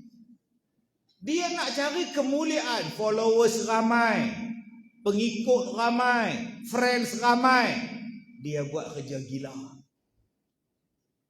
Kadang-kadang kerja yang bukan-bukan. Allah kata, kita ni di akhir zaman kena cari kemuliaan di sisi Allah. Bagaimana nak jadi mulia di sisi Allah? Kita baca dah tadi. Nombor 2, kata Allah, wahayyi lana min amrina rasyada. Kita kena jadi cerdik. Anak-anak muda zaman sekarang kena jadi cerdik. Rasyada, cerdik. Jangan jadi bodoh. Dapat maklumat, siasat, bukan terus percaya. Dapat berita, kaji, bukan terus sebar. Dapat sesuatu berita, kaji dulu. Betul atau tidak. Jangan share saya. Kena jadi bijak. Zaman sekarang kena jadi bijak. Sebab zaman sekarang macam-macam cara orang nak menipu. Ni makcik-makcik, orang telefon makcik. Puan Nur Aziah binti Muhammad ya. Ya. Puan ada cukai tertunggak ya dengan lembaga hasil. Kalau puan tak bayar penjara 10 tahun. Tak apa puan jangan panik, puan bertenang. Kita boleh selesaikan ya. Saya akan berhubung dengan saya akan sambungkan puan pada pejabat peguam ya. Dia akan uruskan. Peguam kata tak apa puan, saya dah settle dengan hakim, puan bayar 10,000 je. Tidak puan kena bayar 100. Puan bayar 10,000. Bagi nombor akaun nanti kita ambil. Hilang duit kita. Akak-akak jangan percaya, kena jadi cerdik. Adik-adik jangan jadi bodoh. Pergi makan benda haram, pergi ambil benda haram untuk masa depan. Dua benda ni Allah Ta'ala sebut dalam suratul Kahfi. Yang pertama, jadilah orang yang mulia di sisi Allah. Yang keduanya, kena jadi orang yang cerdik. Baik, soalan yang kedua. Ibu bapa selalunya mengharapkan yang terbaik untuk anak-anak dan sanggup berkorban masa, harta dan tenaga. Walau bagaimanapun ada kalanya ibu bapa tersebut diuji apabila anak-anak berkaitan membesar sebagai anak Ustaz Zali. Apakah nasihat Ustaz kepada ibu yang diuji, bapa yang diuji dengan anak yang macam anak Ustaz Zali? Masya Allah tuan-tuan. Anak selama-lama anak dia adalah anak. Walaupun sekarang anak lagi besar dari kita. Anak lebih handsome daripada kita. Anak lebih kaya daripada kita. Anak ada jawatan tak macam kita. Dia tetap anak kita. Maksudnya apa? Kena ajar, kena nasihat, kena ajar, kena tegur sampai kita mati. Jangan putus. Dalam cerita anakku Sazali, bapak tak nasihat anak dia. Bapak bagi kunci peti besi ke anak dia. Sazali, ini kunci peti bapak. Kau ambillah segala duit yang ada di dalamnya. Kau tolonglah orang miskin Sazali. Baiklah pak. Dia ambil duit 2 segenggam. Dia pergi duduk atas batu. Sekarang Sazali kaya. Sazali banyak duit. Yang tukang kutip duit Ibrahim pendek gini. Kita boleh tengok wayang gambar. Kita boleh minum-minum. Hore. Ya, ye. Itu yang tak puasa tu. Nama dia ya, ye.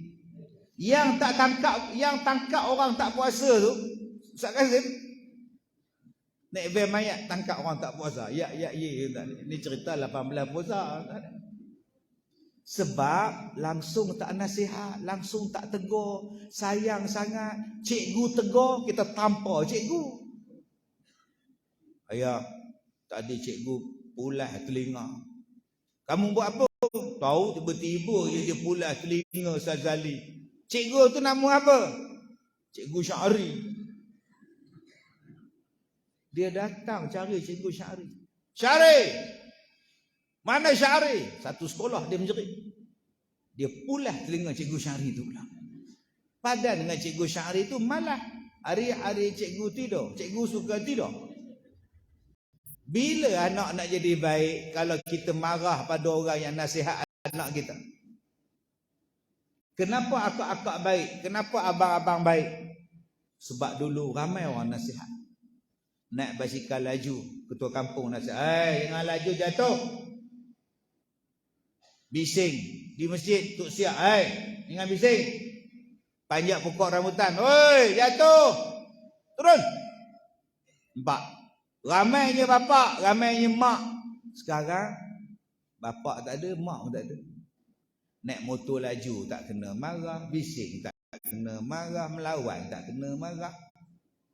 Pakai seksi pun tak ada marah. Dulu cuma pakai seksi. Tokek kedai marah. Kamu tak malu ke pakai seluar pendek macam ni? Dah orang tu nak dara.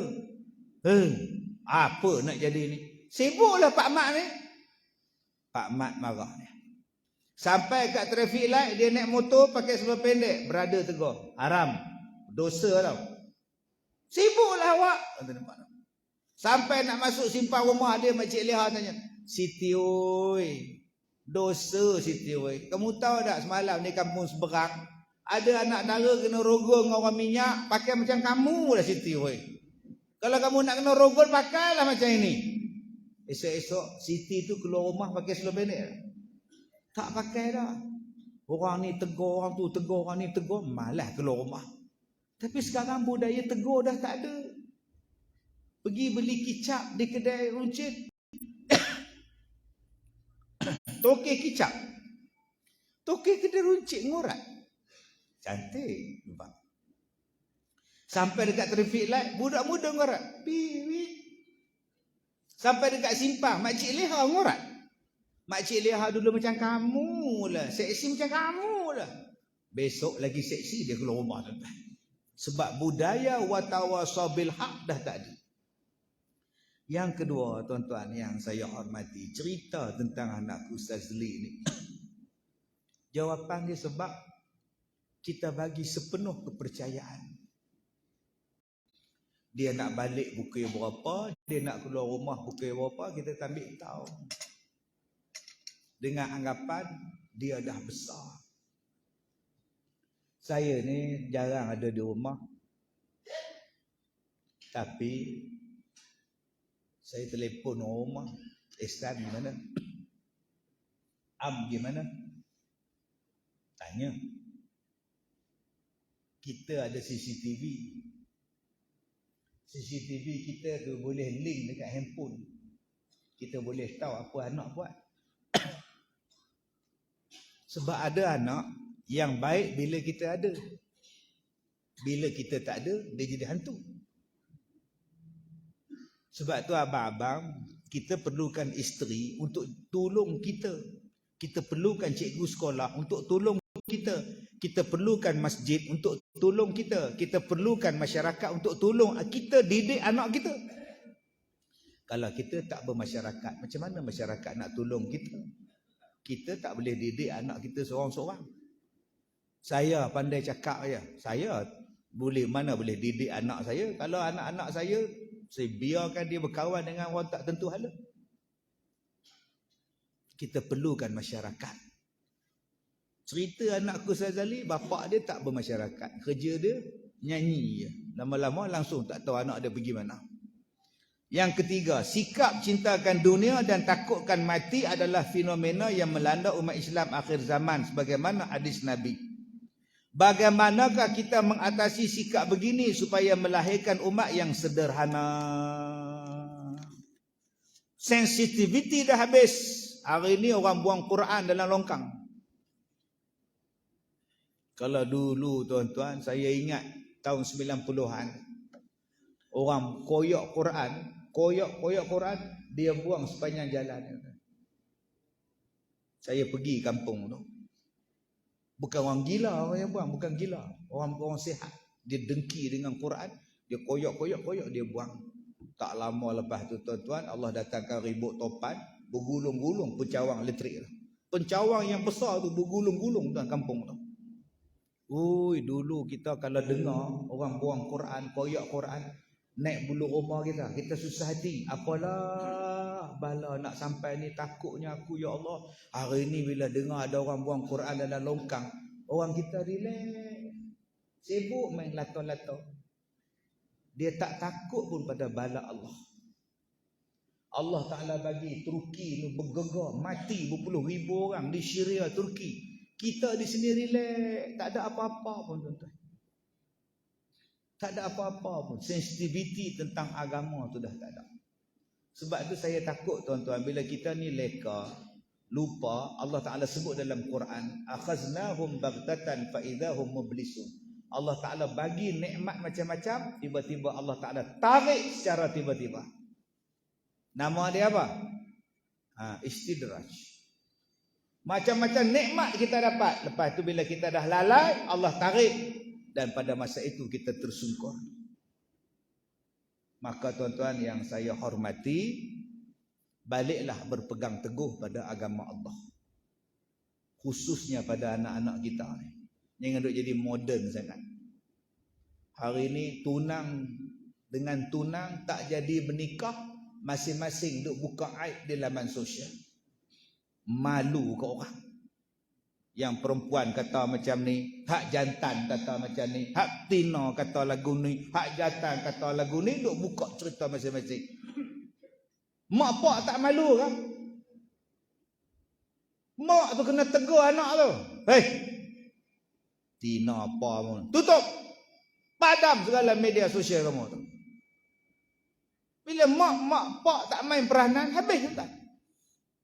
Satu Malaysia, satu dunia tahu hak benda dalam kain, bawah kain. Hang buka A, aku buka B. Hang buka C, aku buka D. Lama-lama sampai Z. Jadi akak-akak, abang-abang kena jaga anak kita. Duk perhati juga dengan media-media sosial anak kita. Jangan duk bagi bebas dengan siapa dia berkawan. Mendidik anak masa sekarang yang terdedah dengan kemajuan IT lebih mencabar untuk ibu bapa yang kurang pengetahuan IT. Apakah nasihat kepada anak-anak supaya tidak memandang rendah pada ibu bapa mereka yang tak tahu IT ni? Mak tahu apa? Mak bukannya ada media sosial, mak bukannya ada smartphone, mak pun tak boleh pakai. Dia pandang rendah, tapi dia tak tahu apa yang dia buat tu. Bila dia langgar cakap mak dia, balakkan sampai pada dia. Saya ni IT taklah pandai kan. Facebook saya tak banyak followers dia, 1.9 juta. Lagi sikit cukup 2 juta. TikTok saya ada 1.4 juta. Tak ramai pengikut. Instagram pun ada, tak tahu berapa juta, saya tak tahu. Yang duk buat benda-benda tu siapa? Yang duk jaga saya punya IT apa semua ni. Ni anak saya ni depan. Mana saya pergi, dia bawa. Jadi saya tahu apa anak saya buat, apa yang dia, dengan siapa dia berkawan. Saya tengok IG dia, dia tengok IG saya, Twitter saya apa nama, Facebook saya dia tengok, TT saya pun dia tengok. Saya pun tengok dia punya juga. Saya kawan dengan dia, dia kawan dengan saya. Lama-lama okey. Yang selamat siapa? Bila saya kawan dengan dia, dia kawan dengan saya. Yang selamat siapa? Mak dia selamat. Ayah hang buat apa? Ayah hang buat apa? Tu selamatlah mak dia. Tak pernah faham, tak faham. Sampai macam tu saya kontrol anak saya. Okey, supaya saya ni bila pergi mana-mana pun saya seronok. Saya tak susah hati anak aku ni aku percaya. Jadi akak-akak pun nak tak nak kenalah juga belajar. Facebook tu mendatang apa? TT tu mendatang apa? IT tu mendatang apa? Dia bukan mendatang makcik, dia media sosial. Tak nak main lah ustaz, dia sial lah. Bukan sosial. Langsung tak ambil tahu ni payah juga. Kena ambil tahu juga. Okey? Baik, supaya kita tak ketinggalan. Saya hak bodoh-bodoh saya ni pun ambil tahu juga. Apa yang boleh, apa yang tak boleh. Jadi lama-lama saya tahu. Tidak, saya pun tak tahu tuan-tuan. Saya tak tahu. Saya kerja saya ceramah, mengajar, buka sekolah. Ceramah itu ya. Ya hak buat depa. Bila saya ambil tahu tuan-tuan, alhamdulillah. Okey, kita tahu pergerakan anak kita. Jadi kak-kak lepas ni minta anak ajar. Baik. Yang kedua.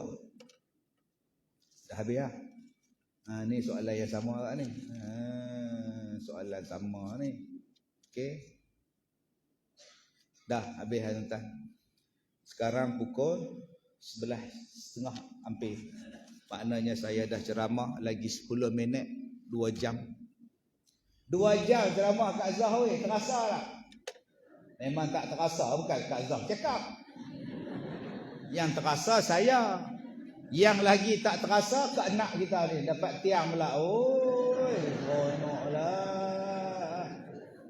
Yang hak terasa tak ada tiang, nak menyandar tak boleh, nak tidur tak boleh, nak lunjur kaki pun tak boleh. Saya bila ceramah kan, orang perempuan duduk depan macam ni bagus lah. Tapi saya takut. Sebab dia orang lenguh tau, lenguh. Duduk sila lenguh, kena gaut pula. Oh my gaut. Jadi bila dia orang lenguh, dia orang lunjur kaki tau, nak tekan lutut lenguh. Sekejap lagi dia nak bersila balik. Ada yang dah lunjur kaki, bila dia nak bersila, dia angkat kain dia.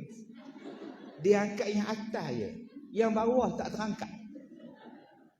Kau faham tak? Cuba kau buat demo tengok. Saya bila diangkat atas saja, Allah tak tengok macam bazir pula. Aduh. Jadi akak-akak kalau rasa nak lujur kaki, angkat dua-dua kain atas bawah. Dengan angkatnya atas je, dia tersilap macam ni. Tak mana faham? Tak faham sudah entah. Baik, insya-Allah malam ni saya ada lagi di Kuala Kerai, besok pun ada lagi tuan-tuan, kita jumpa lagi di lain masa insya-Allah. Ada banyak program saya di bulan depan di TV satu, ada 2-3 kali forum perdana secara langsung. Tuan-tuan tengoklah dalam TV, begitu juga di TV Hijrah, TV3 dan sebagainya. Kita jumpa lagi tuan-tuan di waktu yang lain. Saya minta maaf jika terkasar bahasa, cuma saya nak ajarkan pada tuan-tuan 2 doa ya. 2 doa saja, banyak-banyak bukan ya Kak Zahman pun 2 doa ya. Baik, sekarang Kak Zah sakit lutut, Kak Nak sakit kepala, Kak Tipah sakit lengah-lengah pinggang. Ambil tapak tangan, letak bahagian sakit.